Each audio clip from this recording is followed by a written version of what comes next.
Elias Marchetti was the most powerful crime boss in Chicago, a 34-year-old man who could silence an entire council simply by turning the black onyx ring on his little finger. He didn't believe in love. He believed in contracts. So when he slid a 12-carat diamond onto Sienna Ashford's finger and heard her sob that she would stand beside him even if the world collapsed, he believed her enough to gamble on it. His old uncle, leaning on his cane, asked only one question. "Are you certain she loves you? Or the throne you're sitting on?" 3 weeks later, a staged ambush on Lower Wacker Drive put Elias Marchetti in a hospital bed, and the doctor announced, right in front of his fiancée, that the boss would never walk again. Sienna cried. She held him. She swore she'd never leave. And that same evening, in her mother's kitchen, she said she had been born to stand beside a throne, not to push a wheelchair. Her mother only smiled, glanced toward the kitchen doorway where a 24-year-old housemaid named Maeve Donnelly had spent 7 years on her knees scrubbing those floors, and said, "We still have the Donnelly girl. She's used to suffering. Let her suffer for you." That night they laid 3 things on the table in front of Maeve: her father's termination letter, a cancelled insurance policy, and the surgery date of her 17-year-old brother's failing heart, struck through in red ink. By morning, all of Chicago was told that the Ashfords had welcomed home their youngest daughter, back from 8 years of study in Florence, a daughter who had never existed. No one knew the bride had calloused hands and a crescent-shaped burn scar hidden beneath a string of pearls, and no one, not even the woman who had arranged it all, suspected that the man in the wheelchair had never lost the ability to walk at all. If you want to know what happens the day that man finally stands up, leave a like and share this story with someone who'd love it. Subscribe to the channel so you don't miss what comes next. The best part is still ahead. The Ashford family had exactly 3 days to turn a maid into a young lady. 3 days. No more. Because the invitations had already been sent, and all of Chicago was waiting to see the youngest daughter who had just returned from Italy. Rosie Pike, the housekeeper who had lived in that home for 21 years, was given the task the way a corpse might be handed over to an undertaker, for its face to be made presentable. She closed the door to the upstairs room, drew Maeve down into the chair before the mirror, then silently cut away the auburn hair Maeve had worn tied low at the nape of her neck for 7 years, so it wouldn't catch on her cleaning brush. One lock after another fell onto the wooden floor. Maeve watched them fall and said nothing. Rosie took both her hands, rested them in her lap, and began filing each fingertip. She worked very slowly, very carefully, as though she were stripping 7 years from those 10 fingers. After a while, she stopped, and Maeve realized that her shoulders were trembling. "Please don't cry," she said softly. "I'm not crying," Rosie replied, then lowered her head and continued. The afternoon was devoted to lessons: how to hold a wine glass by the stem instead of the bowl, how to enter a room without keeping close to the wall, how to sit in a chair without reaching down to tug at her dress like someone afraid of being watched. And the hardest lesson of all, the one Maeve had to repeat 40 times, was how to look directly into another person's eyes without lowering her head. "If you bow your head, everything falls apart," Rosie said. "People in that world don't listen to what you say. They read your neck." That evening, she brought out a handwritten sheet of paper and told Maeve to memorize 12 answers about Florence. The name of the street leading down to the river, the name of the school and the elderly professor who taught art history, the name of the restaurant on the corner of the square and the dish she ordered every Saturday morning, the name of her curly-haired roommate from Milan, a girl who had never existed anywhere in this world. Maeve memorized it all in a single night because she was accustomed to remembering everything without ever being allowed to write it down. On the morning of the 3rd day, Mrs. Margot entered the room, closed the door behind her, and began asking questions. She didn't question Maeve like a mother giving instructions to her daughter. She questioned her like an interrogator, cutting her off in the middle of sentences, asking again about something she had asked 3 minutes earlier, changing the order, laying traps. Maeve answered every question in a calm voice, without stumbling once. When they reached the final question, Mrs. Margot stared at her in silence for a very long time, then gave a single nod. "Fine," she said. "Remember, you don't have to give a brilliant performance. You just have to keep from ruining this." Then she turned and walked out, pausing at the threshold to toss one more sentence behind her as if it were nothing. "You're used to suffering anyway." That night, Maeve went down to the basement for the last time. The room she shared with Sean stood beside the laundry room, and the ceiling was so low that her brother had to bow his head slightly whenever he stood upright. Sean lay on the bed with his exam preparation book open face down across his chest, and the desk lamp still burning. He was 17, nearly as tall as his sister, and his voice had changed 2 years before, but his habit of falling asleep over his books was exactly the same as it had been when he was little. Maeve sat on the edge of the bed, lifted the book from his chest, closed it, and placed it on the table. Sean opened his eyes. He looked at her newly cut hair, then at her carefully filed hands, and asked in a very quiet voice, "You're really leaving?" Maeve nodded. "You're doing this because of me, aren't you?" "I'm doing it for our family," she said, "and because I don't have any other choice. But listen to me, Sean. Finish this school year. Do well on your exams. Then I'll come back and take you away from this basement." The boy sat up, and for one brief second, Maeve could see that he was about to say something terribly grown up and terribly heavy, something like, "I don't need you to sell yourself so I can have an operation." But he didn't say it. He simply wrapped his arms around his sister, awkwardly and tightly, exactly the way a 17-year-old boy would hold the only person he had left in the world. The following morning, Rosie saw her to the door. She adjusted Maeve's collar, then took hold of her left wrist and slipped the strand of pearls down to conceal the crescent-shaped scar. The scar left behind by an evening in that kitchen, an evening Maeve had never spoken of and never would. Rosie turned the pearls until there was nothing left to see. "Listen to me," she whispered. "From now on, they're going to call you by another name. Let them. They can change your name. They can't change who you are." Maeve descended the front steps, where a black car waited with its door already open. She settled into the back seat, placed both hands in her lap exactly as she had been taught, and began counting backward from 10. She reached 1 just as the car turned out through the gates, and there, in that seat, the maid named Maeve Donnelly vanished from the world, carrying with her 12 answers about a city she had never once set foot in. The black car traveled north for more than an hour, leaving the city behind and following a road lined with trees so tall that the light could only slip through in narrow bands. The Marchetti estate stood at the end of a gravel drive, gray and silent, without a single flower anywhere in the grounds. Maeve was escorted through 2 sets of doors, then left standing in the middle of a vast room with windows rising from floor to ceiling. There, with his back to her, sat a man in a wheelchair. He didn't turn around at once. He made her stand there long enough to understand that, in this house, time belonged to him. Then he turned the chair toward her. He offered no greeting. He didn't ask her to sit. He simply looked at her, and Maeve remembered Rosie's warning. She fought to keep her chin from dropping, fought to remember that people read the neck, not the words. 7 seconds passed. She counted every one of them, because she always counted when she was afraid. Except this time, she counted forward instead of backward. At the 7th second, he spoke, and his voice was so slow that each word seemed to be carefully set down rather than spoken. "What is the name of the street that leads to the river in Florence?" Maeve answered immediately, without thinking, without stumbling, exactly as Rosie's handwritten sheet had taught her.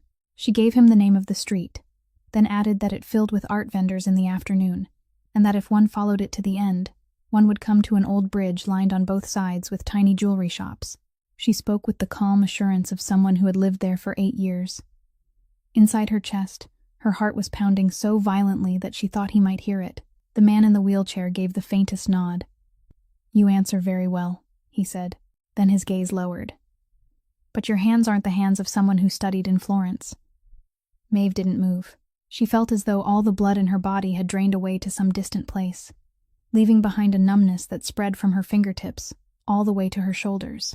She thought of Rosie filing every fingertip for 3 straight hours.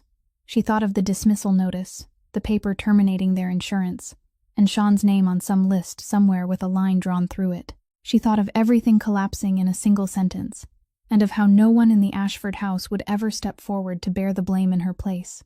Then, for a reason she couldn't understand, she raised her head. For 7 years, she had never looked directly into the eyes of someone above her.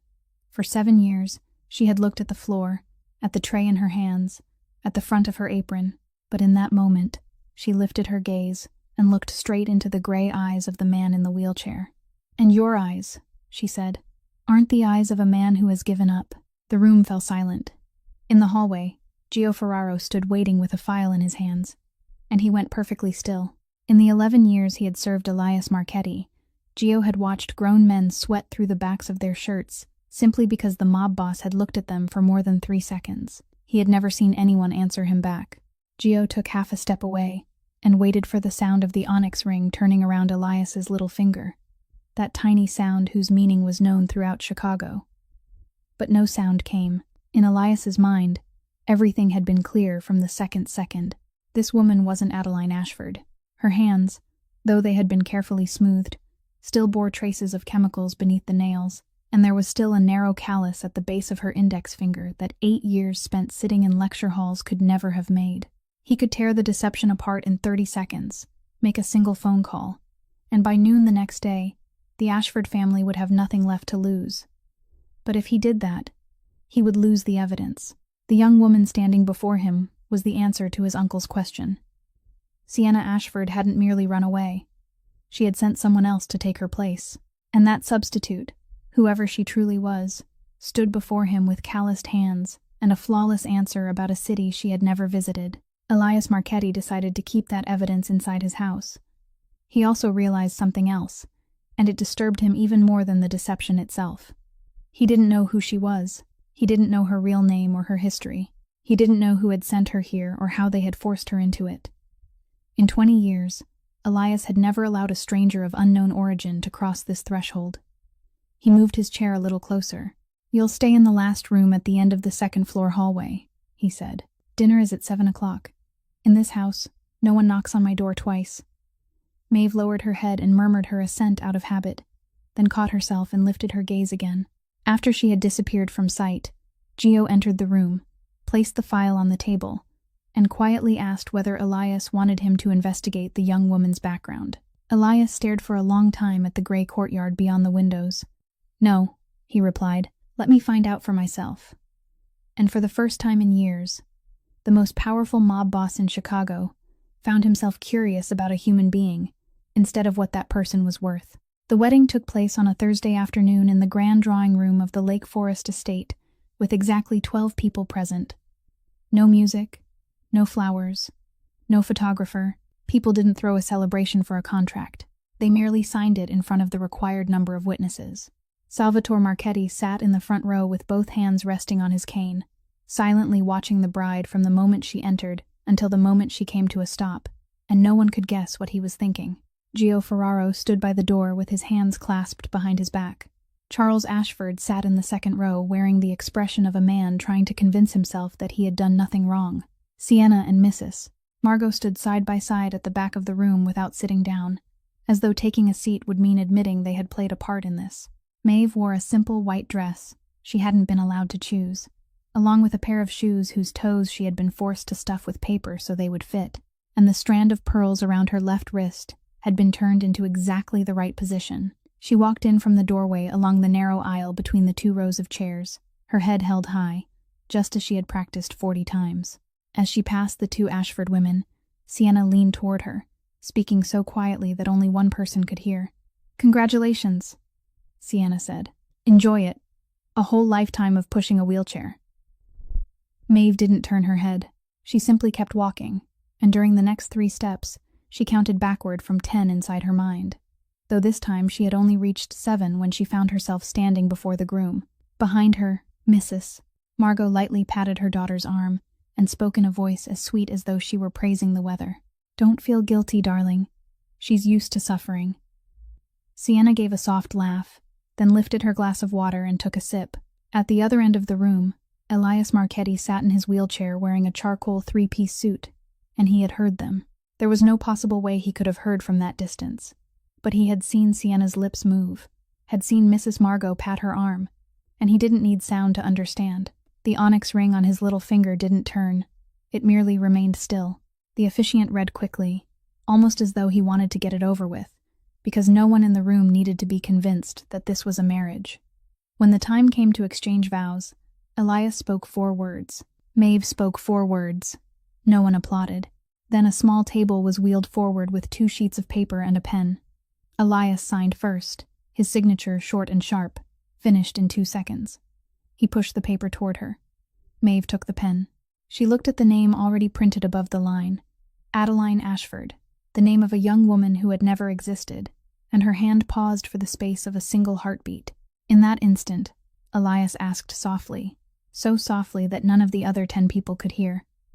"What are you signing for?" Maeve didn't look up. She lowered the tip of the pen to the line and answered just as quietly. "For a name I'm not allowed to carry, sir." Then she signed. Her strokes were slow and even, her handwriting far more beautiful than anyone would have expected from a maid, because 7 years earlier, she had been the finest student in her class. No one in that room knew it.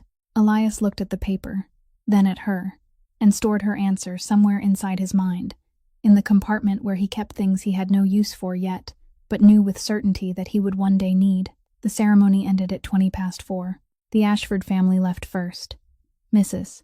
Margot shook Elias's hand and said a few words about how deeply honored her family was, and how certain she felt that her youngest daughter would care for him more attentively than any nurse ever could. Sienna stood behind her mother, smiling with her mouth but not with her eyes, and when she reached the door, she turned to look at Maeve one last time.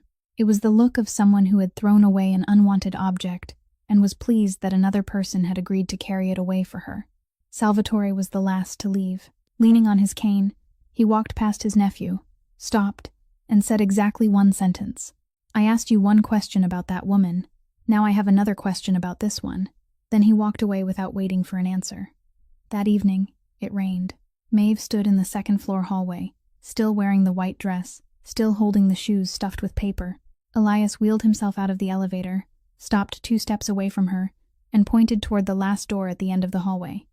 "You'll sleep in the next room," he said. "I bought a signature, not you." He wheeled himself straight into his room and closed the door behind him. Maeve remained there for a while longer, listening to the rain tapping against the tall window frames, then walked toward the final door at the end of the hallway. She set the shoes down, removed the strand of pearls, and for the first time in 3 days, she saw her crescent-shaped scar again. That night, in a room larger than the entire basement of the Ashford house, the woman carrying another person's name lay down and couldn't sleep. She wasn't afraid of the man in the room next door. She was afraid of something else. She was afraid that he already knew, and was merely waiting to see how long she could keep up the performance. Elias Marchetti didn't believe in instinct. He believed in tests. For 20 years, everyone who entered this house had been placed on one scale or another, and he had never met anyone who didn't have a price. So he began testing the woman named Adeline Ashford, the way he always did. Except this time he moved more slowly. Because this time he wasn't looking for a price. He was looking for a crack. The first level was physical.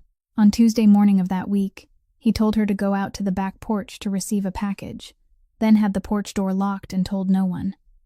It began to rain at 9 o'clock. From the study window, he looked down and saw her standing there, clutching the paper parcel against her chest with both arms to keep it dry, her hair plastered to her forehead, her shoulders drawing inward in waves from the cold. She didn't pound on the door. She didn't call for anyone. She backed against the wall to escape the slanting rain, and she remained in that exact spot.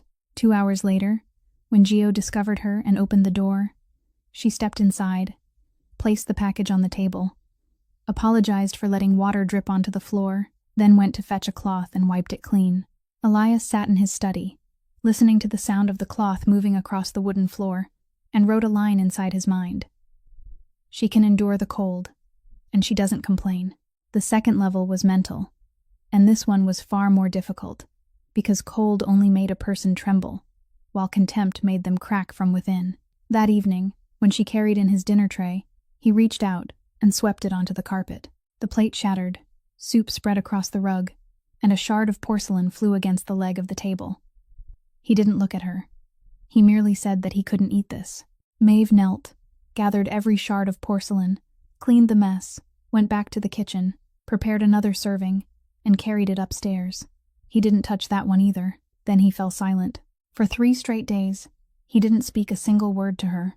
He still allowed her to push his wheelchair, change his dressings, and bring him his medicine. But throughout those 3 days, he never opened his mouth once. On the first day, she still greeted him every morning. On the second, her greeting was softer. On the third, she no longer greeted him at all.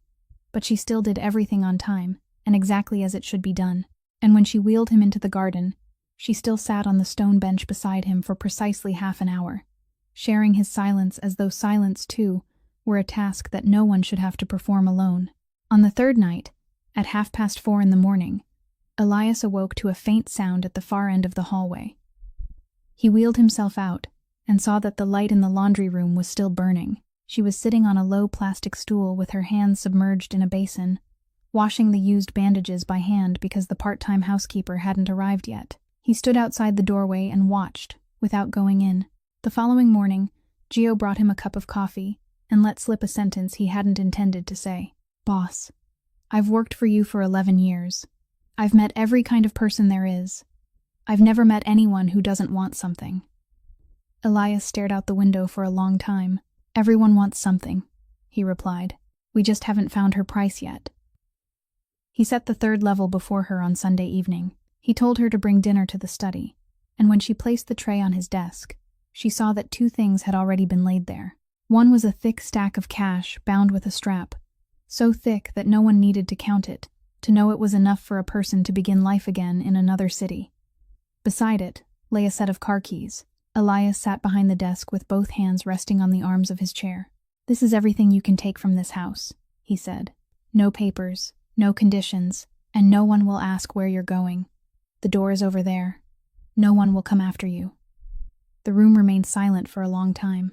Maeve stood there, and in that moment, she thought of everything a stack of money like that could buy.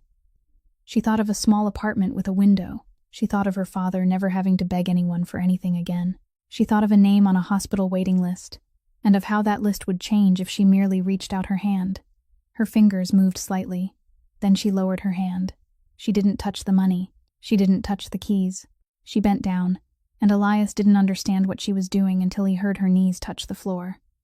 Beneath the desk, hidden from view, lay a spoon that had fallen when she set down the tray. She crawled forward and picked it up. She lifted it very slowly between 2 fingers, the way someone might pick up something fragile.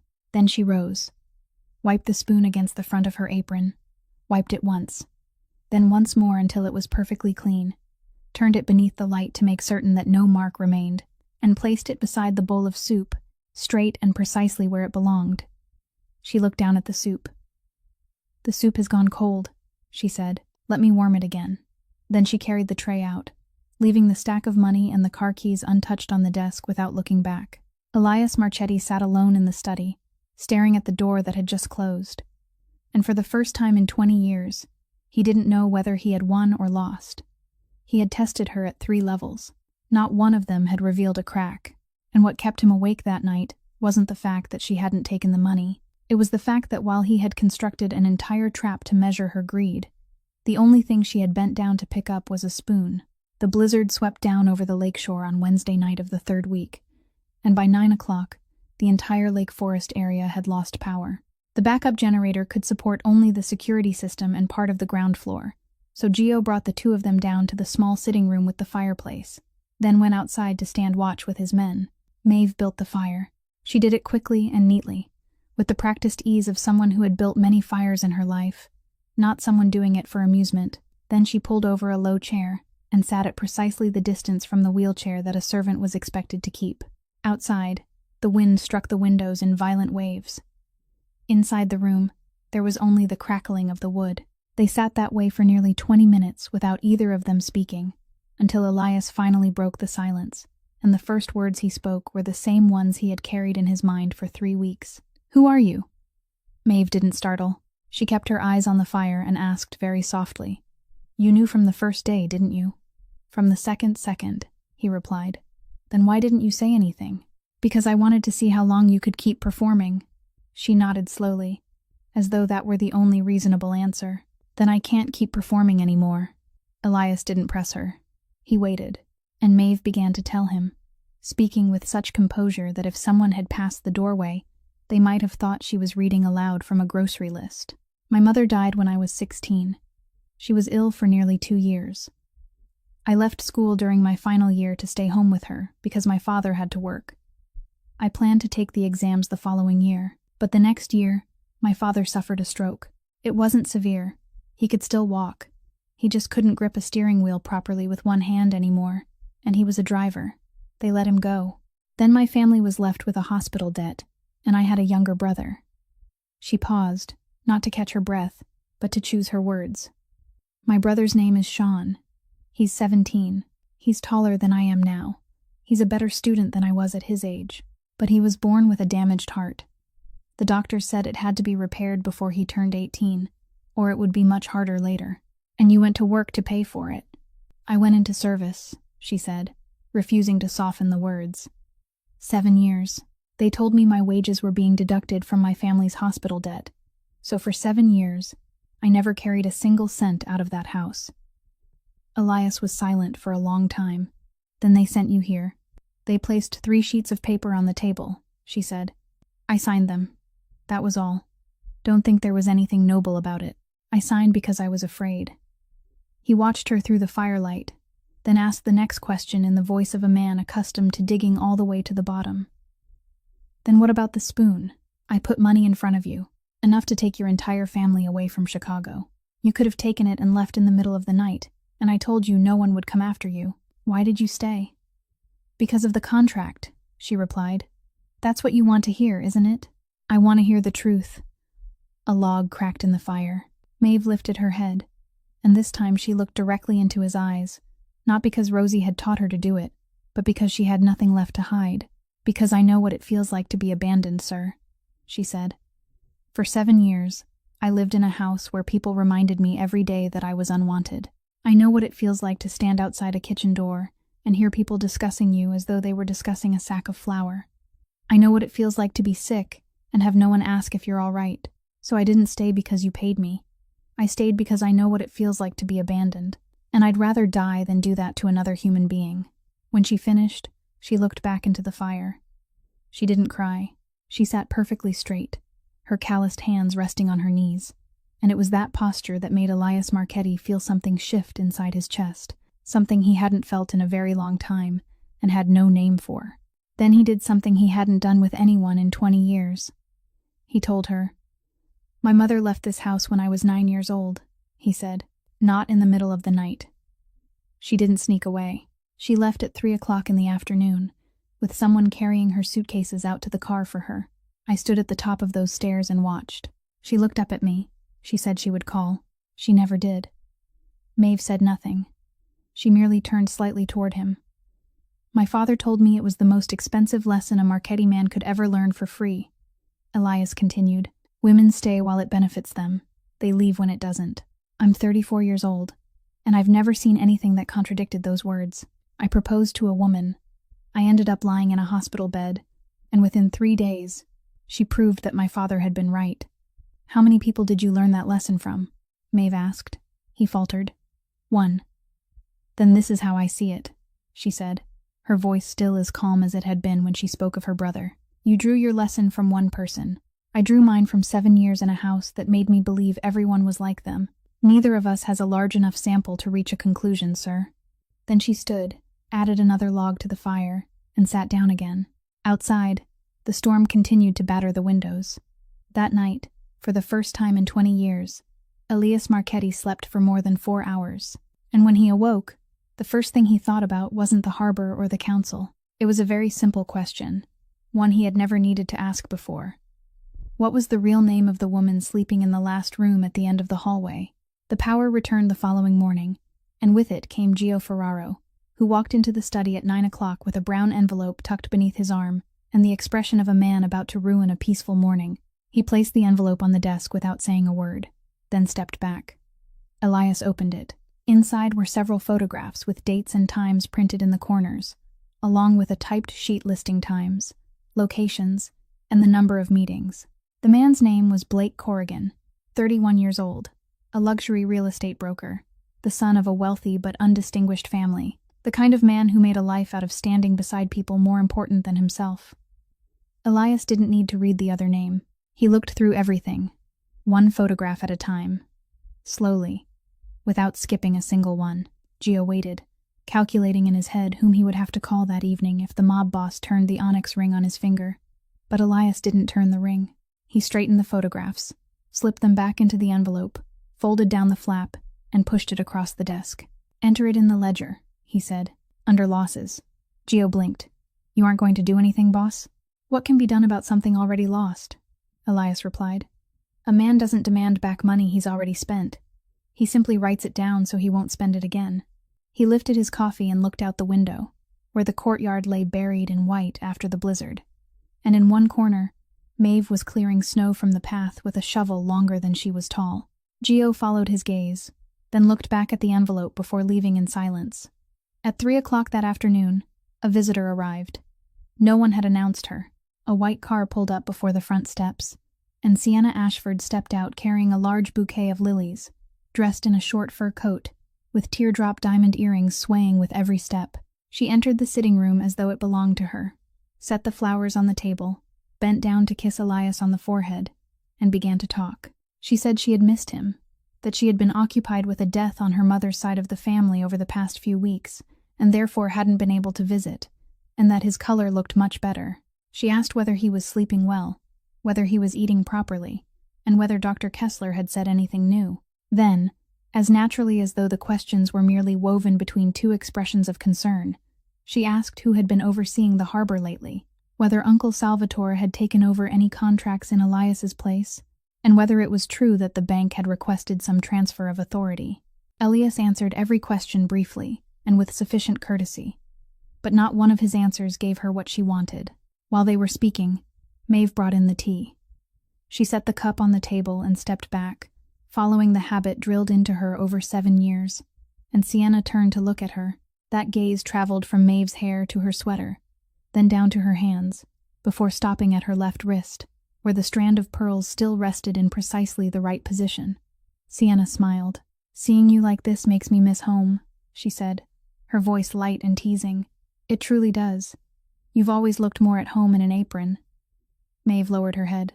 "Yes, miss." She backed toward the door, and no one in the room saw the way her hands clenched behind her back, nor did anyone know that as she walked down the hallway, she counted backward from 10, and this time she had to count every last number. Sienna stayed for another 20 minutes. She talked about a trip to Aspen, said her mother would visit when she had the time, and told Elias to concentrate on recovering, because everything would be all right. When she finally rose to leave, she kissed his forehead once more and told him to rest and not worry about anything, because he had her now. Then she returned to her car. Elias watched until the white vehicle disappeared behind the trees. He said nothing for nearly half a minute. Gio stood by the door, waiting for orders about whom to follow, which contracts to block, and which banks to call. But Elias spoke of none of those things. He said only one sentence, his voice as ordinary as though he were giving instructions about dinner. "Starting tomorrow, address her as Mrs. Marchetti, in this house and everywhere else." Gio stood motionless for a beat. "Everywhere else, boss?" "Everywhere else," Elias said. "With our people, with the banks, and with anyone who calls. If anyone addresses her differently, correct them." Gio nodded and left, and it wasn't until he had descended the entire staircase that he truly understood what he had just heard. In 11 years, he had never seen Elias Marchetti care how anyone addressed another human being. That evening, when Maeve brought up his medicine, she placed the tray down and was about to withdraw as she always did when Elias called her back. "Sit down," he said. "It's cold outside. You shoveled snow for an hour and 40 minutes this morning." Maeve stopped. "You counted?" "I have a habit of counting everything," he replied. "It comes with the profession." She sat in the low chair, and as the fire crackled again in the hearth, she thought she would never understand this man. Yesterday, he had placed money before her to make her leave. Today, he had noticed how long she had stood outside in the cold.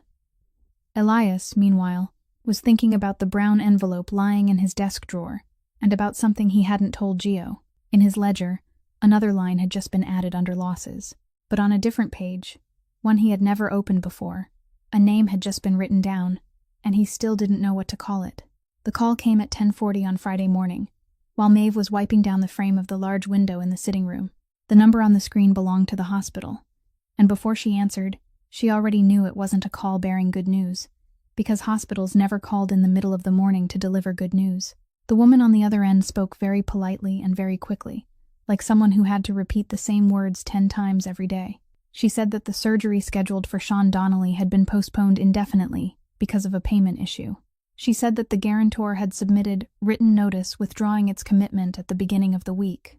She said that if the family could arrange another source of funding, they should call back. But for now, the boy's name would be moved to the regular waiting list. Then she wished Maeve a pleasant day and hung up. Maeve stood there with the cloth in her hand. She looked out at the white courtyard beyond the window and counted backward from 10. She reached the end. Then she counted again. She understood at once what had happened, and needed no one to explain it. The Ashfords had gotten what they wanted. She had signed. She had come here. She had taken the place Sienna hadn't wanted to occupy. The 3 sheets of paper on the table that night had been nothing more than 3 sheets of paper, and now one of them had quietly been torn apart without anyone telling her, because no one saw any reason to inform a person who was no longer of use. She finished wiping the window frame. Then, she cleaned all 3 remaining frames, carefully, without missing a single corner, because if she stopped moving then, she would sink to the floor and never be able to stand again. At noon, she carried the lunch tray up to the study as she did every day. She set it down. She stepped back once. Then she didn't take another step. Elias looked up. What happened? Maeve didn't answer immediately. She stood there with her hands clasped together in front of her. And then she did the one thing she hadn't done before. Anyone in 7 years. Not even Mrs. Margot. Not even on the night when 3 sheets of paper had been placed on the table. She knelt. She didn't collapse to her knees, and she didn't kneel there weeping. She lowered herself slowly and properly, both knees touching the wooden floor, her back still straight, her eyes still fixed on his. There's something I need to ask of you. Get up. Please hear me out first. Elias said nothing. Maeve began to speak, her voice as calm as it had been that night beside the fire, and it was that very calmness that made every word twice as heavy. My younger brother has a heart that needs to be repaired before he turns 18. The hospital called this morning. The guarantor has withdrawn. His name is now at the bottom of a waiting list, and I know how long that list is because I've spent 7 years watching his name move upward little by little. She paused for a moment. I'm not asking you for money. I'll never ask you for money. I'm asking for one signature, one letter of guarantee so the hospital will put him back on the surgery schedule. I'll repay every cent, no matter how long it takes, no matter how much interest you charge. I only need one signature, sir. Elias looked at her for a long time. Then he reached for the telephone, made exactly 1 call, spoke exactly 4 sentences, and hung up. 20 minutes later, one of Gio's men brought up a document that had already been prepared. Elias uncapped his pen, signed it, and pushed the paper across the desk. The name written on the guarantor line wasn't his. It was Mrs. Marchetti's. Maeve looked at the name, and she understood that he had done it so the hospital wouldn't ask any further questions. Do you realize, Elias said, his voice as measured as ever, that you've just handed me the only thing I could ever use to control you? Maeve nodded. I do. You understand what I do for a living. I understand. Then why did you still tell me? Because he's my brother, she replied. The only sounds in the study were the fire and the wind beyond the windows. Elias looked down at the document, then pushed it a little farther toward her, until it rested entirely within her reach. Listen to me carefully, he said. This paper doesn't bind you to me. It binds me to the boy. It remains valid whether you stay or leave. You may go whenever you wish, and no one is permitted to take it from you. Maeve didn't pick up the document at once. She looked at him for a very long time, longer than the 7 seconds on the first day, and in that stretch of silence, something inside her chest broke open very softly. Not from pain. For 7 years, everything she had ever received had come with a string attached. This was the first time anyone had given her something without tying anything to it at all.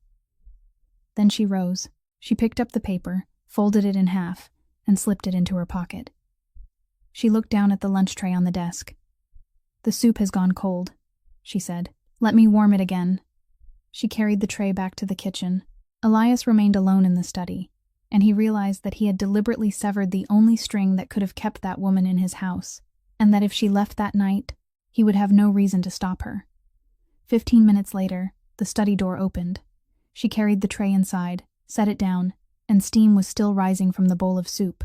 9 days later, the hospital called back and scheduled Sean's surgery for the 3rd week of the following month. Maeve took the call in the 2nd floor hallway, and after hanging up, she stood with her back against the wall for 2 full minutes, not crying, only breathing. Those 9 days were also the final 9 peaceful days in the Lake Forest house. On the 10th night, there was no rain, no storm, nothing to warn them. 11:40. Maeve was clearing away the medicine tray in the study. Elias sat beside the window, the onyx ring resting motionless on his little finger.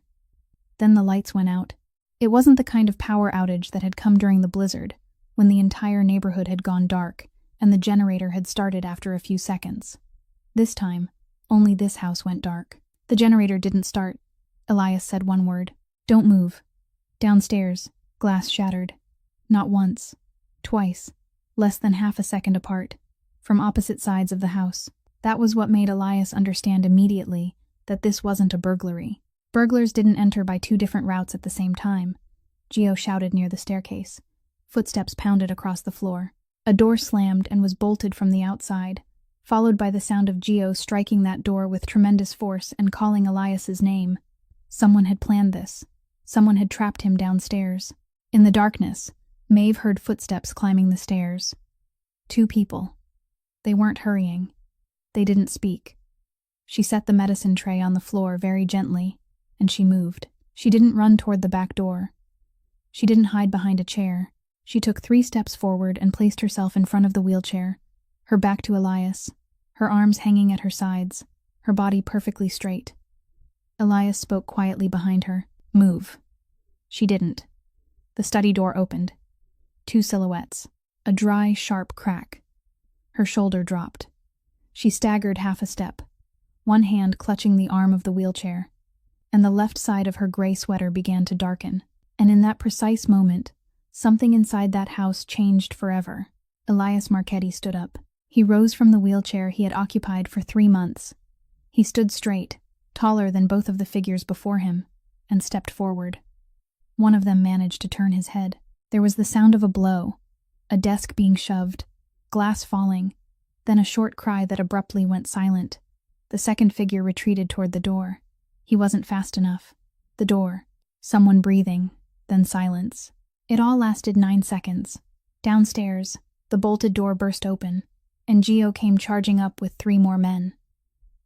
When the emergency lights flickered back on, the room was silent. Neither intruder rose again. Gio and his men restrained them both, tied them up, and dragged them into the hallway. In one man's coat pocket was a cheap cell phone and a scrap of paper with a time written on it. In the corner of the paper were several letters that Gio recognized immediately, because for 11 years he had memorized the way Sokolov's men marked their codes. But Elias wasn't looking in that direction. He had dropped to his knees on the floor. Maeve was sitting against the leg of the desk, her head tilted to one side, and she was still conscious. He pulled her hand away from the arm of the wheelchair, pressed his palm firmly against her left shoulder, and applied pressure in exactly the right place. "Look at me," he said. "Don't close your eyes." She opened them, and she looked at him. She looked up from the floor and saw him kneeling on both knees, one hand braced against the floor, his body straight, with no wheelchair between them anymore. The wheelchair lay overturned 2 steps away. She looked at the chair. Then she looked back at him. Elias saw the exact moment she understood. "Not now," he said. "Right now, you stay quiet."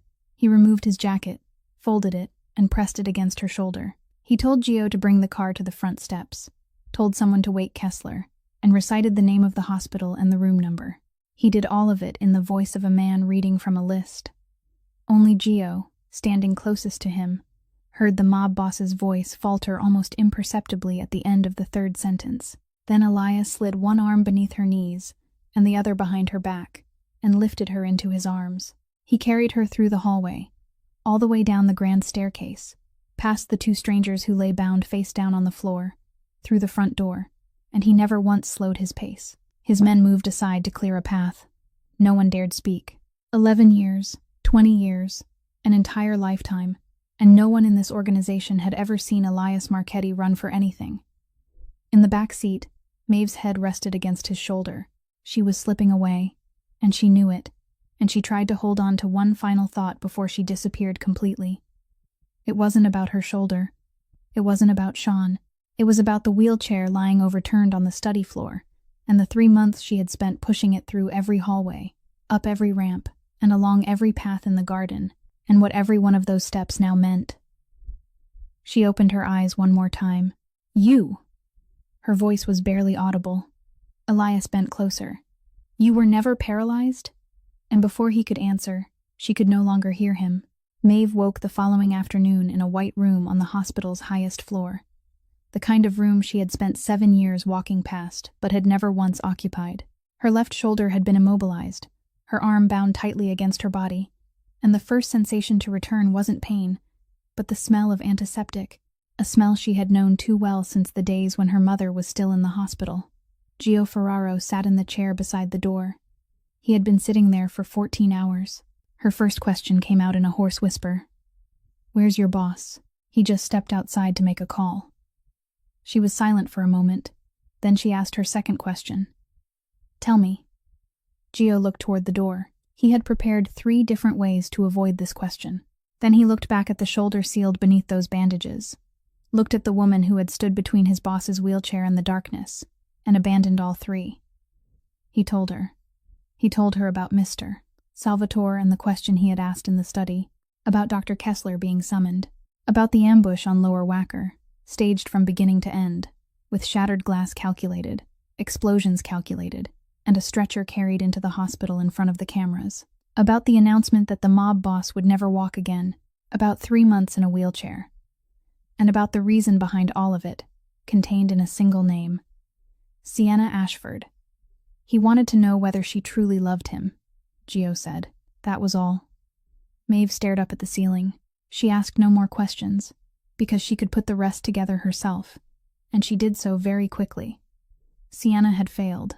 Sienna had run away, and when Sienna ran, the Ashford family needed someone to take her place, so they dragged Maeve out of the basement, cut her hair, filed her nails, taught her 12 answers about a city she had never visited, and pushed her into that house.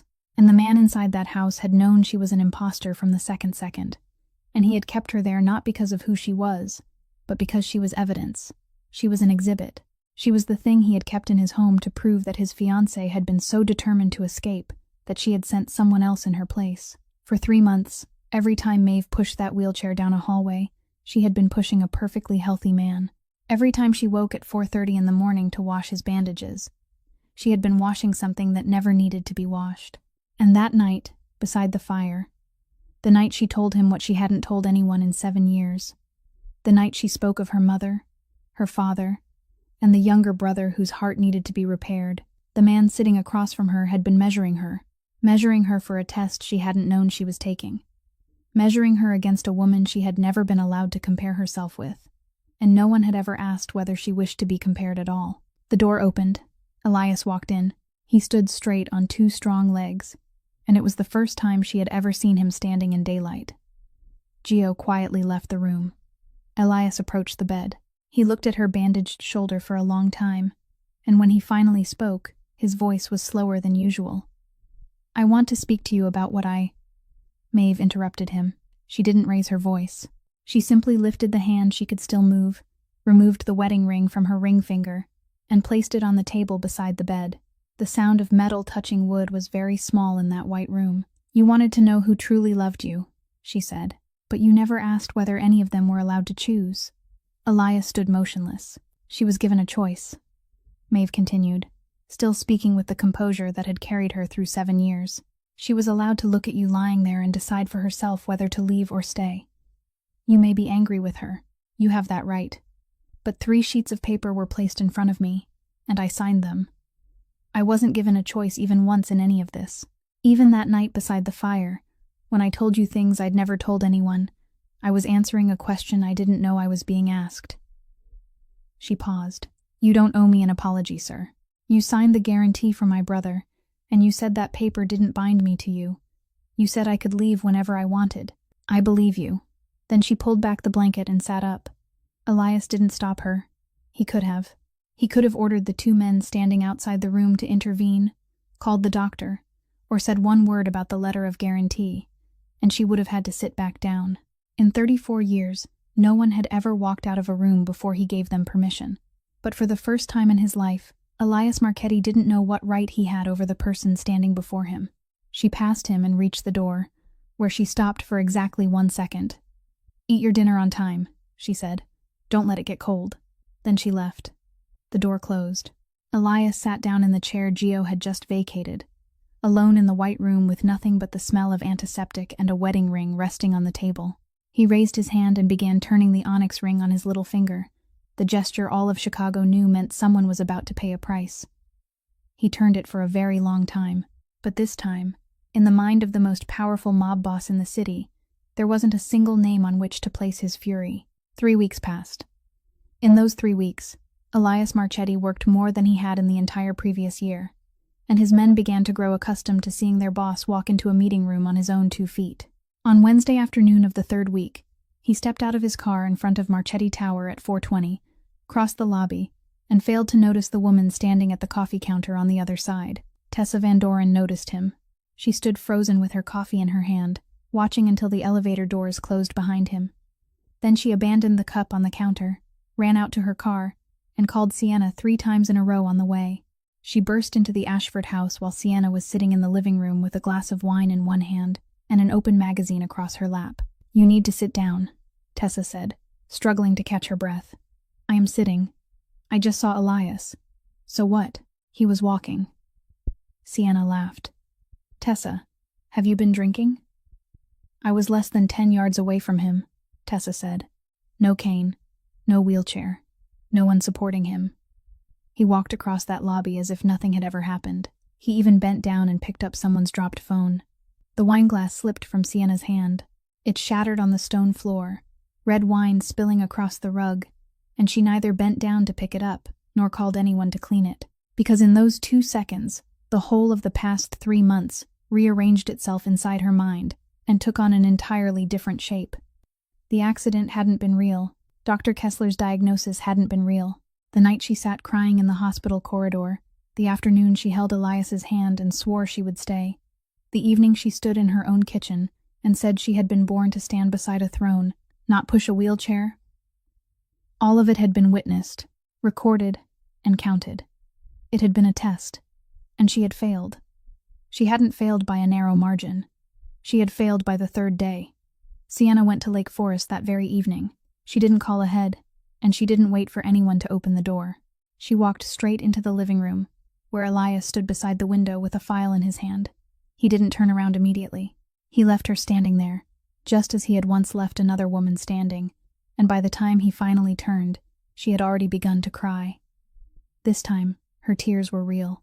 That was what made the entire scene much harder to watch than it would have been if she were pretending.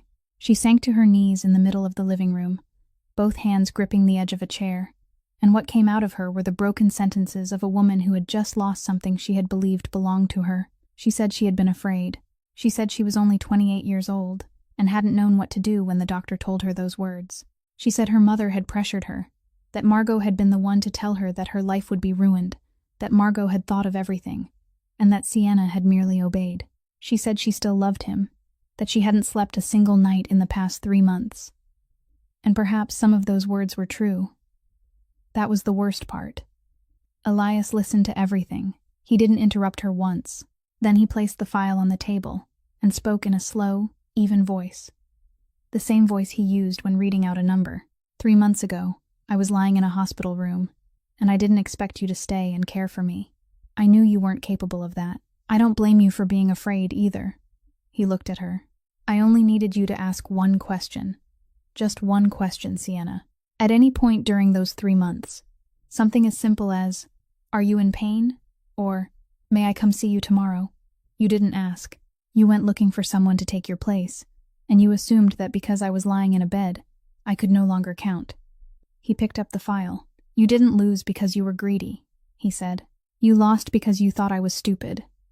Sienna lifted her head.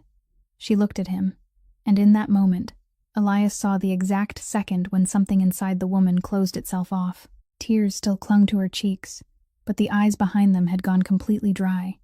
Gio, he called. Show our guest out. Gio entered, stepped to one side, and gestured toward the door. Sienna rose. She brushed off her dress.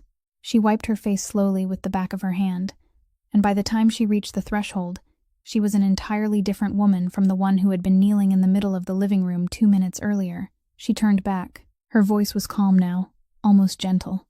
Do you know why I'm not panicking, Elias? I don't care, because I've already calculated everything, she said. You tested me. Fine. You let me fail. Fine. But did you ever stop to consider whom they used to fill my place? Elias didn't answer. That little maid worked in my house for 7 years, Sienna said. I know what she eats, where she sleeps, who she has left in her family, what her father needs to stay alive, and where his name appears on which list. I know everything. You've only known her for 3 months. She smiled, and that smile resembled none she had ever worn inside this house. My mother was right about one thing. You know that servant girl is accustomed to suffering. Let me make her suffer one more time. Then she walked outside, descended the front steps, climbed into her car, and closed the door very softly. Gio turned back, and he found Elias standing in exactly the same place, the edge of the file crushed beneath the force of his grip. Boss, Gio said. Where is she? Elias asked. Mrs. Marchetti? Where is she, Gio? Gio was silent for a moment. I don't know, boss. She didn't return to the Ashford house. She didn't accept the money I sent, either. Elias looked through the window, where the 2 streaks of taillights were disappearing beyond the trees. Find her, he said. Don't let anyone know we're looking. Sienna Ashford didn't go home immediately after that night. She drove around the lake for nearly an hour, and during that hour, she didn't cry again, she thought. That was something both Elias and her mother had underestimated about her for years. Sienna wasn't stupid. She was merely lazy, and laziness was something a person could switch off when she had lost everything. The following morning, she called a man named Halloran, a former insurance investigator, who now made his living uncovering the things wealthy people wanted hidden. She paid him in cash and gave him exactly one task: reconstruct the entire history of the woman now using the name Adeline Ashford. Halloran needed 9 days.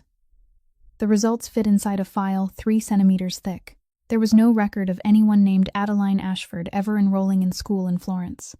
There was no student visa, no foreign health insurance, and not a single immigration stamp from the past 8 years. The passport the Ashford family had submitted to the notary was a newly issued replacement, obtained after the original had supposedly been lost, and the biometric photograph inside it didn't match any records that existed before that year. The woman had never left the state of Illinois. Her name was Maeve Donnelly.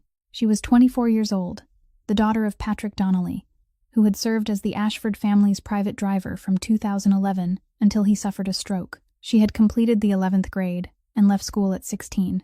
She had spent 7 years working as a maid, without an employment contract, without insurance contributions, and without a single dollar of wages ever being transferred into any bank account.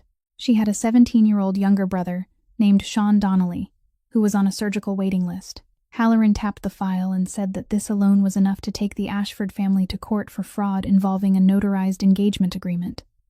Sienna shook her head. No, she said. This is only enough to hurt my family. That was when she showed that she truly was Margot's daughter, because she understood something very simple. If she merely exposed a fraudulent marriage, then the guilty party would be the family that had created the false bride, which meant the Ashford family, her own mother, and Sienna herself. The council of the 5 families wouldn't touch Elias Marchetti because he was the victim who had been deceived. If she wanted to bring him down, and if she wanted to erase the other woman, she needed a different crime. A crime that no one in their world was permitted to forgive. So Sienna began constructing the second layer. She told Halloran to keep digging, but this time, not into Maeve, but into the night of the break-in at Lake Forest. It was easy to find, because the 2 men captured that night had been handed over to the police, and the report included the symbol found on the scrap of paper in one man's pocket, a symbol anyone in their world would recognize as belonging to Sokolov's people. Sienna picked up the report and stared at it for a very long time. Then she began joining the pieces. She connected the date Maeve entered the Marchetti house to a Bratva shipment that had arrived at the port 3 days earlier. She turned the reissued passport into evidence that someone had manufactured an identity for the girl, leaving unanswered the question of who had paid to create it. She took 2 payments the Ashford family itself had made to a document brokerage company, erased the sender's name, and transformed them into 2 unexplained sums of money, funneled into Maeve Donnelly's records. She hired someone to rewrite the statement of a dock worker, purchasing it for a modest amount, just enough to place a living man's signature beneath a sheet of paper. Finally, she constructed the most expensive piece of all. She turned the night of the break-in into a staged performance. In Sienna's file, the story read smoothly. Sokolov needed someone inside the Marchetti house. The Ashford family, for reasons of its own, needed a replacement bride. Those 2 needs converged in a girl with nothing to lose, and a younger brother who needed money for surgery. An identity was created for her, and she was sent into the house, where she remained for 3 months. Then someone staged a break-in, had her stand in front of the wheelchair, arranged for her to suffer a wound that wasn't fatal, and in return, she gained the most valuable thing in that world, the mob boss's absolute trust. Halloran remained silent for a long time after reading the fabrication. "Do you understand what you're writing?" he asked. "I understand. No court will ever try this crime. I know."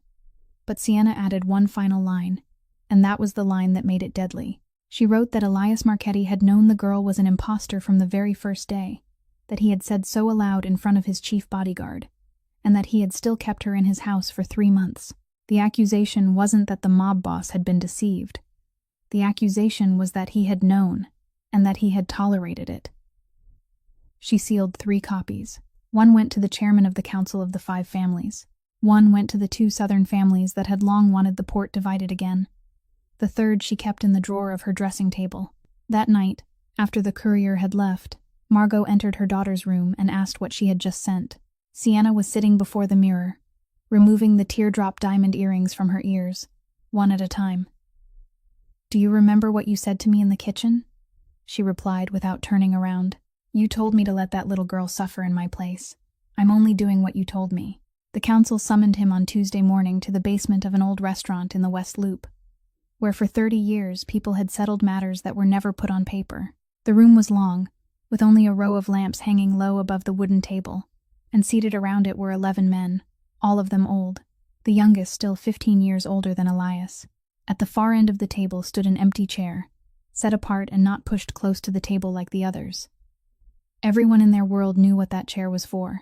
The chairman opened the file before him and read the charges aloud for 4 minutes. No one interrupted.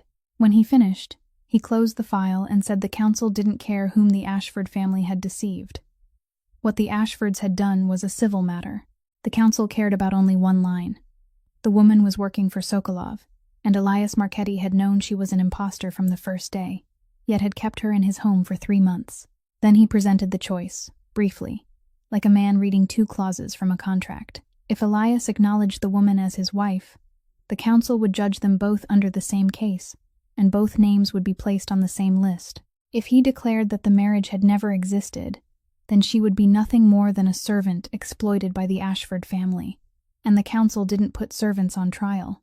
Elias sat motionless. At the back of the room, beside the door, Maeve stood waiting. A car had been sent for her at 6 o'clock that morning, collecting her from the small rented room on the 3rd floor of an old building on the south side, where she had moved after leaving the hospital. No one had explained anything. They had merely told her that she had been summoned as a witness. She wore a gray sweater, her left arm still slightly stiff when she moved it, and she stood straight with both hands folded before her stomach, in the posture 7 years inside the Ashford house had taught her. She heard every charge. She heard them call her one of Sokolov's people. She heard them say that the night she had stood between the wheelchair and the darkness had been a performance she had staged herself to purchase Elias's trust. She said nothing. No one asked her a single question. In those 30 seconds, Elias Marchetti calculated very quickly. He knew perfectly well that the evidence had been fabricated. He knew he could rise, strike the table, claim her as his wife, and with the power he possessed, he might win 6 of the 11 votes. But 6 of 11 wasn't victory. 6 of 11 meant war. And in a war, people didn't go after the mob boss first. They went after what the mob boss valued most, and that person was standing at the back of this room with a shoulder that hadn't fully healed, and a younger brother, 17 years old, whose name was on a waiting list. Elias knew something else as well, something no one else in the room had considered. As long as she carried the Marchetti name, she would remain a target. So he lifted his head and spoke clearly, one word at a time, no faster and no slower than he had spoken every other sentence in his life. "That marriage doesn't exist." The room fell silent. For the sake of procedure, the chairman asked whether he was confirming that this woman had never been his wife. "I confirm it," Elias said. "The Ashford family sent her under a false name. I kept her because I needed to know who had created that name. She was an employee, nothing more." The 11 men nodded. One of them wrote down a few words. No one took the empty chair at the far end of the table. At the back of the room, Maeve nodded once. That was all. She didn't argue. She didn't look at him for longer than a second. She didn't shed a single tear, because she had run out of tears for this world a long time ago, and because she had always known that anything in her life that seemed to be getting better would end exactly this way. She thought only one brief sentence, and she thought it calmly. I really am just an employee. Then she turned, opened the door, and walked up the stairs. Gio followed her into the corridor. He called her name twice, and was about to tell her what he had understood from the very first second, that his boss had just done it to save her, that if Elias had claimed her, someone would have gone to her rented room that very night. But a hand closed around his arm. Elias was standing behind him, and Gio hadn't heard his footsteps. Let her go. Boss, she thinks. I know what she thinks. She'll hate you for the rest of her life. Let her hate me, Elias said. Hatred will keep her alive. At 9:15 the following morning, Maeve's phone vibrated. It was the same number, the same woman, the same polite, hurried voice of someone who had to repeat the same sentence 10 times every day. She said she was very sorry, but the guarantor's authorization had been confirmed as no longer legally valid because the signer had registered under the title of Mrs. Marchetti, and that status had just been declared non-existent. She said the hospital was required to cancel the surgery scheduled for Sean Donnelly for the second time. She said that if the family could arrange another source of financial backing, they should call again. Then she wished Maeve a pleasant day and ended the call. Maeve stood in the cramped rented room on the 3rd floor, still holding the phone, staring through the bars across the small window. She understood very quickly, because she had always understood everything very quickly. It wasn't the hospital that had taken the surgery away. It wasn't the Ashford family. What had taken her brother's operation from him this time was a single sentence. 4 words spoken in a basement room by the very man who had signed that guarantee and told her that no one would be allowed to take it from her. She set the phone on the table.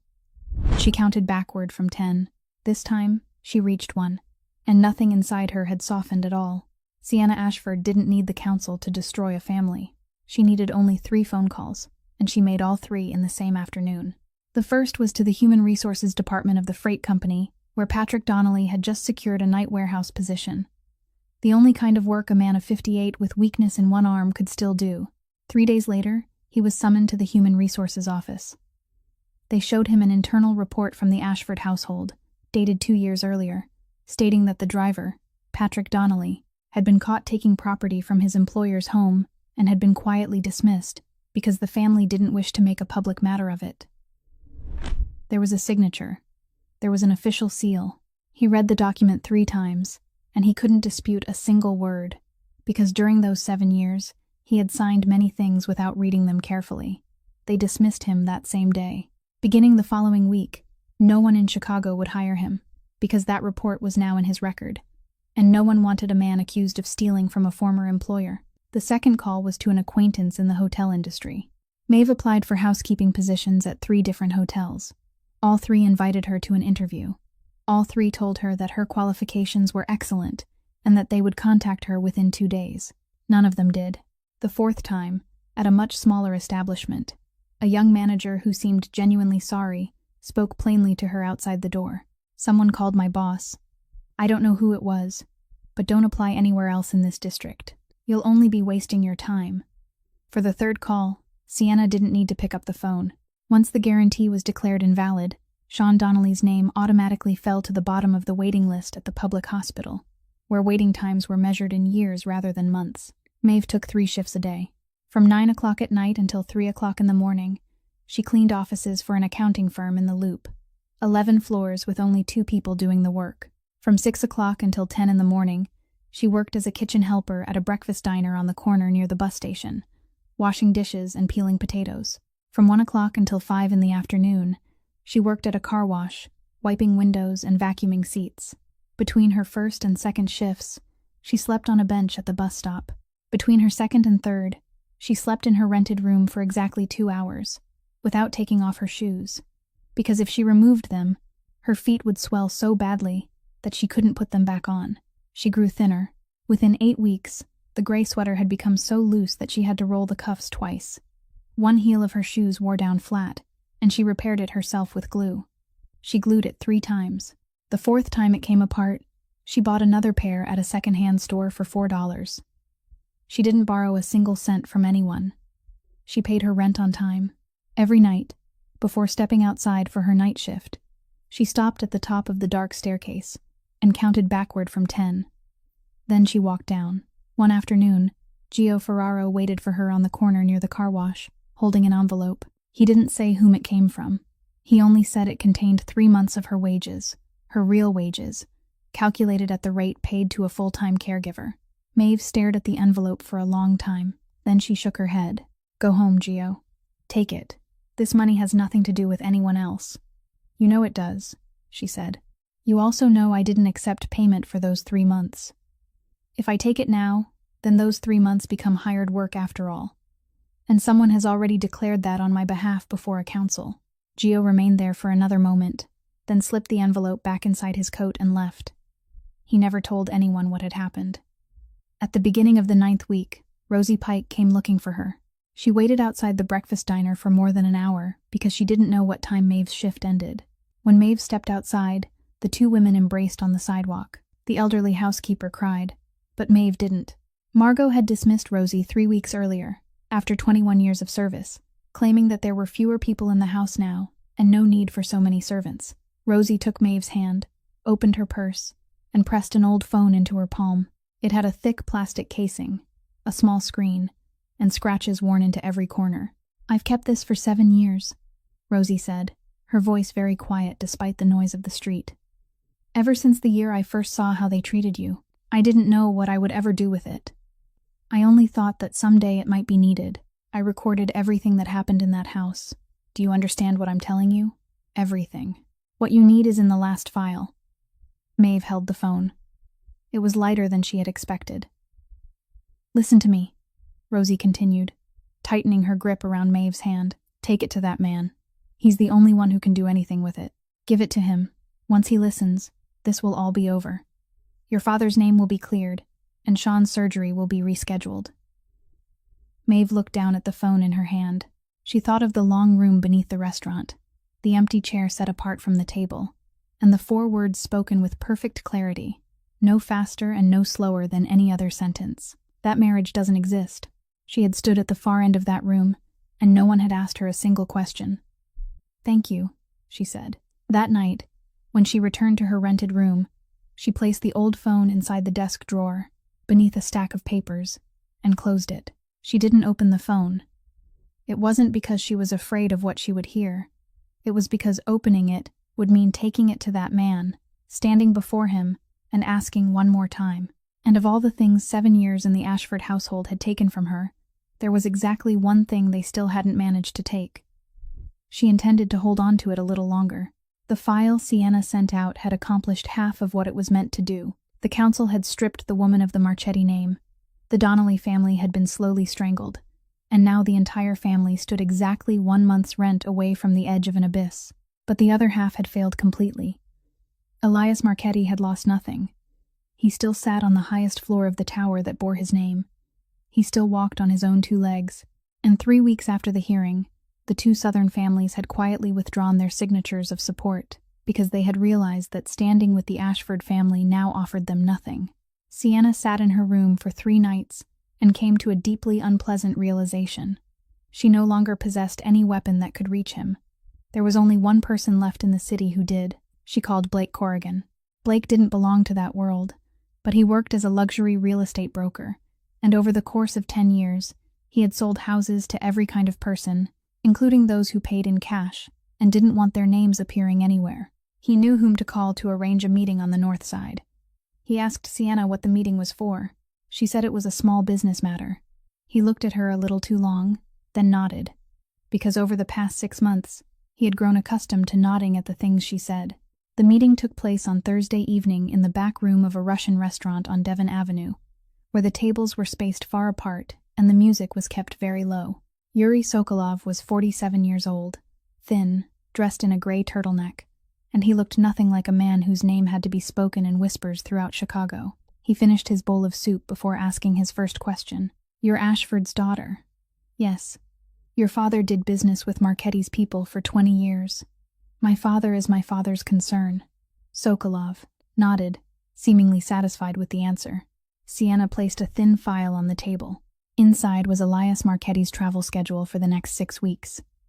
The time he left Lake Forest, the route his car usually took, the days he went down to the port, the 2 places he visited with no more than 2 men beside him, and the name of the restaurant where he often dined alone on Monday evenings.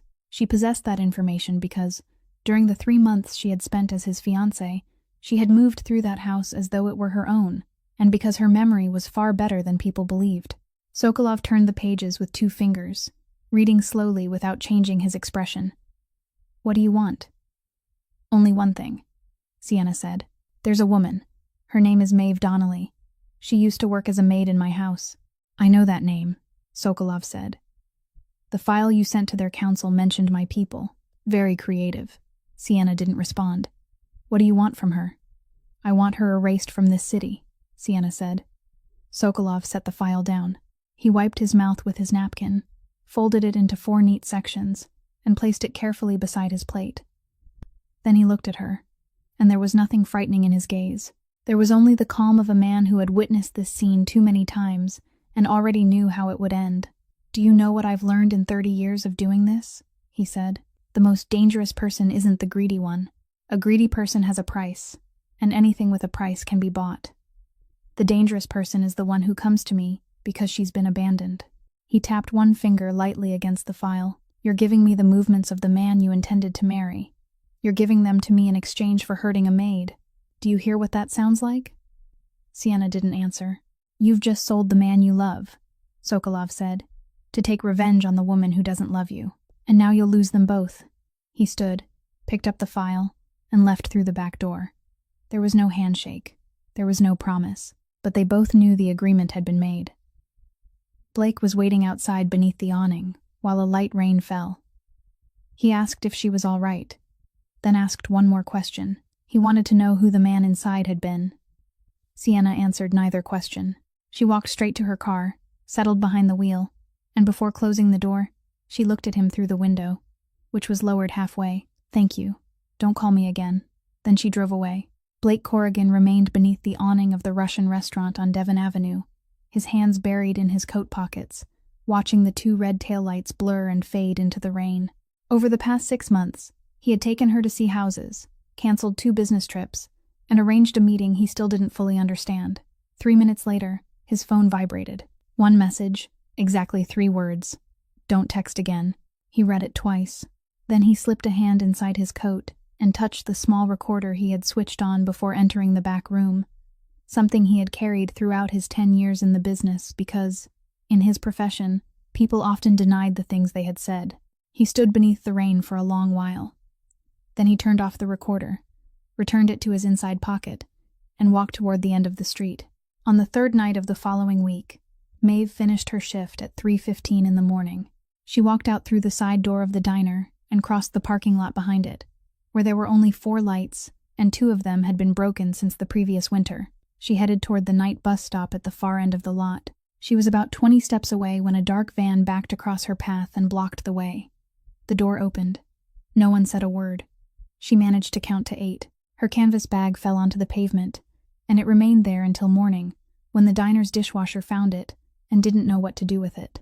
At 6:20 that morning, Elias Marchetti's phone vibrated once. It was a message from an unknown number. There were no words, only a video that lasted 10 seconds. Gio Ferraro stood 3 steps away, holding the day's schedule in one hand. He watched his boss open the video. He watched the screen light up for 10 seconds. Then he saw something he hadn't seen once in 11 years, and later, when he told the story to the only person he ever trusted with it, he still said it was the thing that had frightened him most that entire night. Elias Marchetti's hand was trembling. Not much, just enough for the phone to tap softly against the surface of the desk when he set it down. Then he rose. "Boss," Gio said, "sit down first. Let me call our people." "Don't call anyone. You can't go alone. This is Sokolov. It's a trap, and you know it's a trap." "I know. Then you have to negotiate. We have 3 things we can offer in exchange, and I can list them right now." "We aren't exchanging anything," Elias said. He reached for the coat hanging over the back of his chair. In 34 years inside that world, he had lived by a single principle. Everything was a contract. And the man who entered a negotiation with nothing left to lose had already been defeated before he ever sat down. He had taught that principle to every person beneath him. That morning, he broke it. He took no one with him. He didn't call the two families that still owed him a favor. He made no demands, offered no promises, and placed nothing on the table to be traded for something else. Before leaving the tower, he made only one phone call. It lasted less than 2 minutes, and the person who answered didn't belong to his world. 36 hours. No one knew what happened during those 36 hours, and Maeve never spoke of them. The abandoned warehouse stood on the south side at the end of a road that had been fenced off for 2 years. 11 o'clock at night. Elias stepped out of the car 1 block away and walked the rest of the distance. The rolling door had been raised halfway. Inside, it was dark, with only one light bulb hanging in the center. 4 men.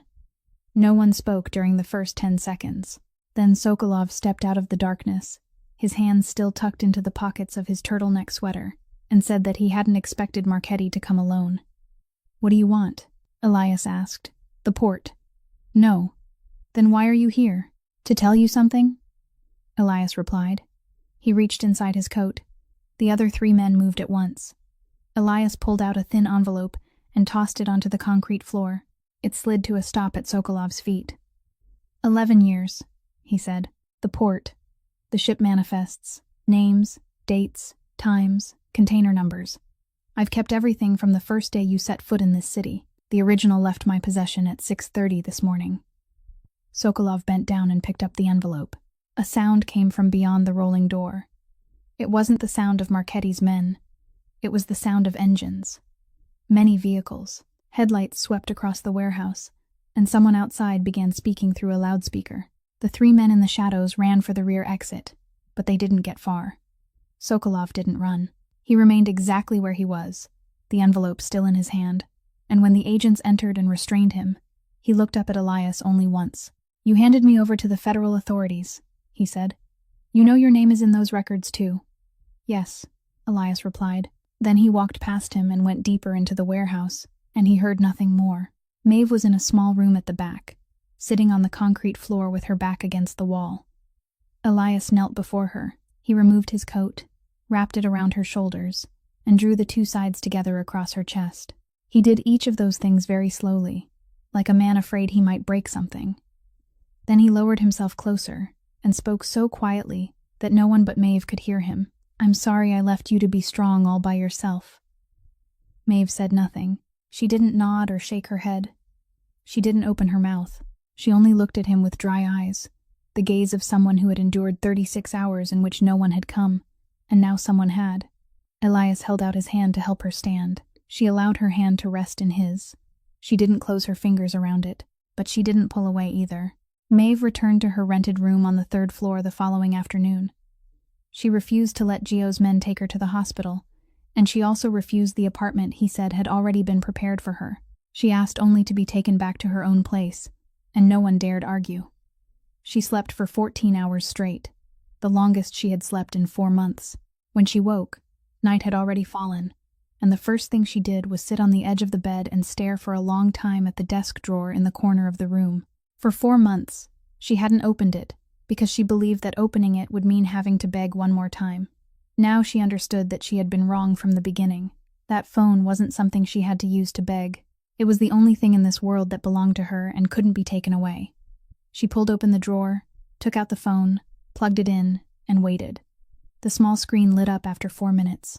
There were 41 files in the recordings folder, numbered by date and spanning 7 years. Rosie Pike, the woman who had cleaned the Ashford home for 21 years, had recorded everything. Not because she had any plan for what to do with it, but because she was the kind of person who believed that someday the truth would need a witness, and she wanted to be there when that day came. Maeve opened the final file. She listened to all of it. 4 minutes and 11 seconds. She heard Margot's voice, Sienna's voice, the sound of 3 sheets of paper being placed on the table one by one, and her own voice speaking 2 words at the end. She listened to the entire recording without pressing pause once.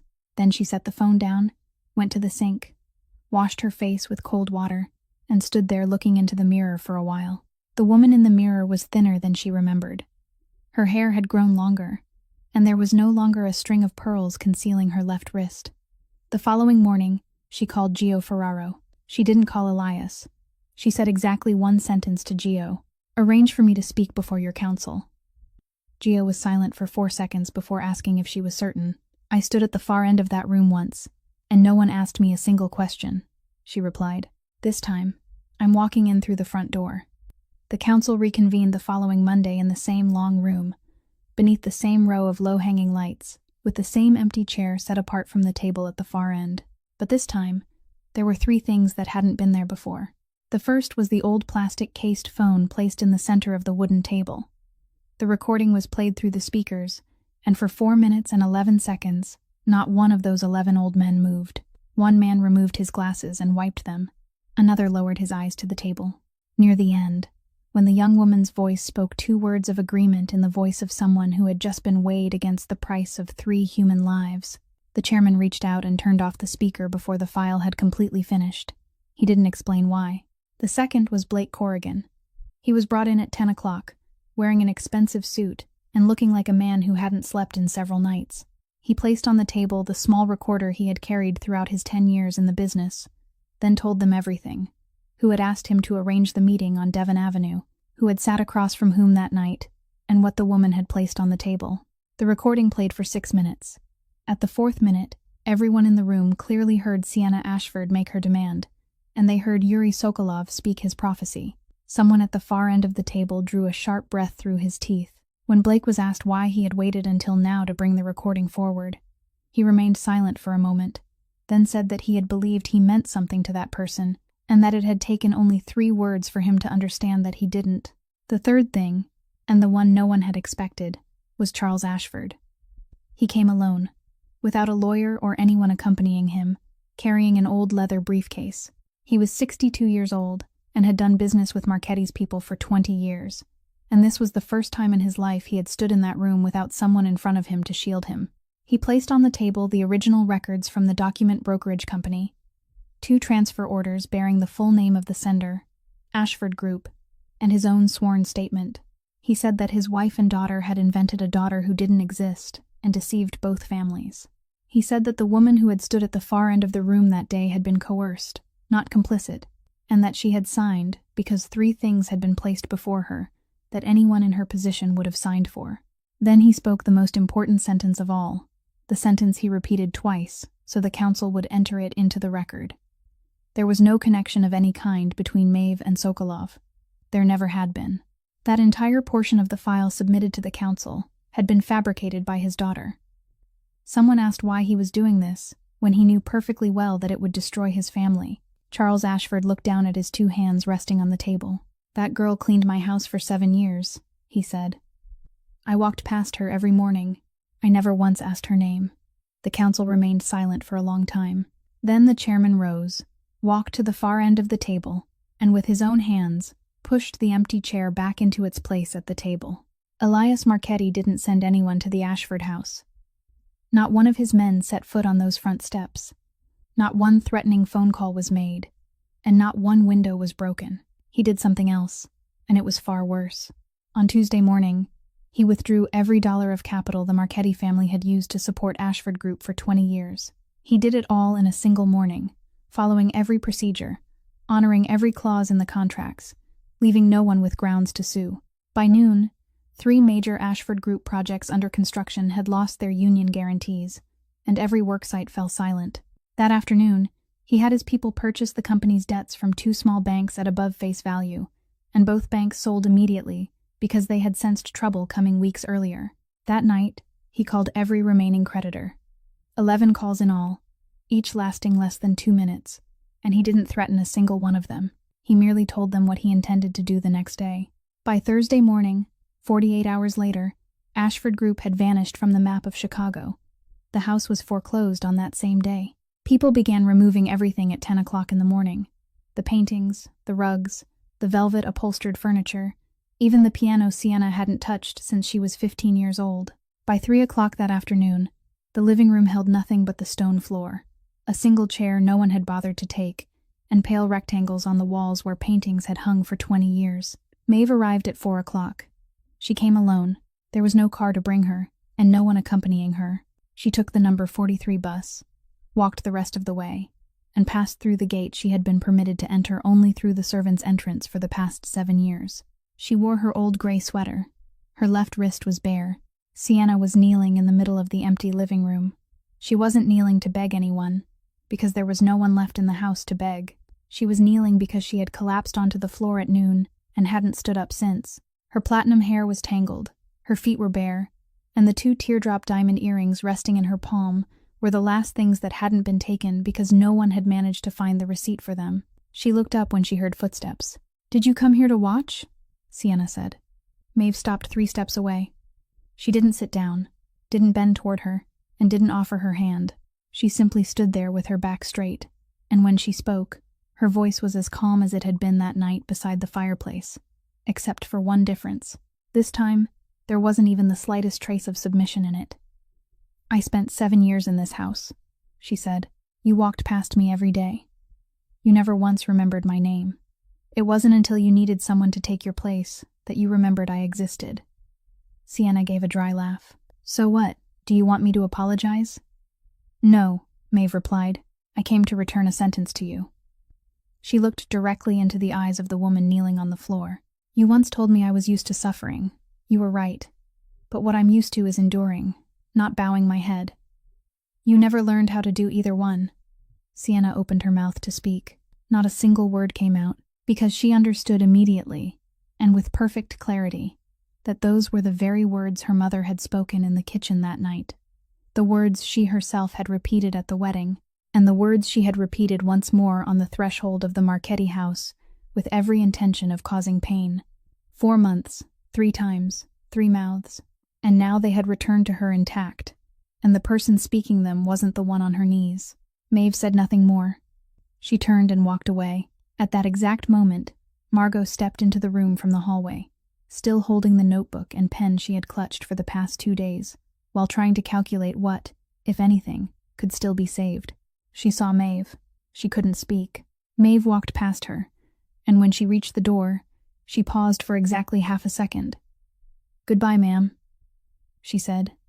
Then she left. The moment the door closed, Sienna sprang to her feet. "You ruined my life," she screamed. "You told me not to marry him. You told me I was still young. You came up with the plan to send her in my place. You sat in that kitchen and planned all of it. I listened to you, and now I've lost everything." Margot hurled the notebook onto the stone floor. "Did I take you by the hand and drag you away?" she shouted back. "Did I sign your name for you? I gave you advice. Everyone gets advice, but the choice was yours. You sat in that hospital, you looked at that man lying in the bed, and you calculated how miserable your life would become. You chose the comfortable chair over the human being. Sienna, don't put that on me. You're my mother." "Yes, I'm your mother," Margot said, and suddenly her voice became very quiet. "I taught you what I knew. I grew up in a house that had nothing, and I swore my child would never have to fear being poor. I taught you how never to be poor. I only forgot that I hadn't taught you anything else." The 2 women stood facing each other in the empty room. They were both partly right, and because they were both partly right, neither of them could argue anymore. At the far end of the hallway, Charles Ashford appeared carrying a suitcase. He had packed it the night before. He walked past his wife and daughter, reached the door, then paused for exactly 1 second with his hand still resting on the knob. "Live with the choices you made," he said. Then he opened the door and stepped outside, and he didn't look back even once. 3 weeks after the Ashford family fell, Elias Marchetti drove to an old apartment building in Western Rogers Park, driving himself with no one beside him. He parked 1 block away and walked the rest of the distance, climbing 4 flights of stairs because the elevator was broken, then stopping before a blue-painted door where the paint had peeled away at the bottom corner. Voices came from inside, along with the smell of onions frying. He knocked. Sean opened the door. He was 17, nearly as tall as Elias, and the boy stared at him for several seconds before turning his head and calling for his sister. Patrick Donnelly was sitting at the dining table, his left hand resting on its surface, in the manner of a man who had grown accustomed to that hand no longer obeying him. He rose. Elias greeted him first, addressed him by name, and told him that the report from 2 years earlier had been removed from every record the previous week. Patrick sat back down and couldn't speak for a long while. Maeve came out of the kitchen, still holding a ladle, an apron tied around her waist. She looked at him. "Come in." Elias stepped inside. He stood in the middle of that cramped room, tall and out of place in his charcoal suit, and set two things on the dining table. The first was a thick stack of notarized documents, stating that the Marchetti family's entire stake in the port was being transferred to 3 unions and a trust fund, effective at the beginning of the following month. Patrick looked at the first few words and didn't understand them, but Maeve did. She had spent 7 years working in a house where people discussed money in front of a maid the way they would discuss it in front of a cabinet, and she knew what the port meant to this man. The port was his throne. "What are you doing?" she asked. "I'm walking away," he replied. "Not because of you. I decided to do this that night at the warehouse, when I realized that the thing I'd held onto for 20 years couldn't protect the one person I needed to protect. But I wanted you to know that I had already done it before coming here, instead of coming here first and making you a promise." The second thing he placed on the table was a small box. There was no diamond inside, only a thin silver ring, plain and without an inscription. "The last time, you were forced to marry a crime boss," Elias said. "They placed 3 documents on the table, and you signed them. This time, I'm asking you to marry a man. I have nothing left with which to threaten you, nothing left with which to buy you, and there are no papers binding you to me anymore. You have the right to say no, and if you do, I'll walk out this door and never come back to trouble you again." No one spoke in that cramped room. Patrick looked down at his hand. Sean stood in the kitchen doorway, still holding his exam preparation book, and the boy barely dared to breathe. Maeve remained where she was for a very long time. Long enough that Elias began to think he had already received his answer. Over the past 4 months, she had learned something the previous 7 years had never taught her. That she had the right to say no, and that right was more precious than anything anyone could place on a table. She thought about that. Then she thought about a man who had walked into an abandoned warehouse alone, bringing no one with him and offering nothing in exchange. She lowered her eyes to the thin silver ring resting inside the box. Then she turned toward the kitchen. "Sit down," she said. "The soup is getting cold." 9 months later, at a small house with a backyard in Evanston, there was no high fence, no guard standing at the gate, and no black car parked on the street. The sun was shining that morning. Sean had just turned 18. He had undergone his surgery in the spring, had grown taller than his brother-in-law, and was running across the yard with a basketball tucked beneath his arm, shouting toward the house that no one was to touch his share of the cake before lunch. Patrick Donnelly sat in a wooden chair on the porch, his face turned toward the sunlight, his left hand resting on his knee, and he was dozing. Inside, Maeve stood before the mirror with both hands resting on her belly. Elias came up behind her, slipped his arms around her waist, and placed his hands over hers. Together, they looked into the mirror without saying a word. In the desk drawer of the study, the onyx ring had lain untouched for more than half a year, and no one reached for it anymore. Elias Marchetti had once believed that love was a clause in a contract, something that could be measured, tested, and assigned a price. He had been wrong. Love was the person who stayed behind to pick up the fallen spoon, even when no one was paying them to do it. If this story touched you, please leave a like and share it with someone you think may need to hear it. Don't forget to subscribe to our channel, so that compelling new stories can find their way to you every day. How do you feel about Maeve and Elias's story? What do you think truly held these two people together? And what would you have chosen if you had been in their place? Please leave a comment below. We read every line and deeply hope to hear what's in your heart. May you and your family always be blessed with abundant health, a joyful life, and peace each day. Goodbye. And we'll see you again in the next video.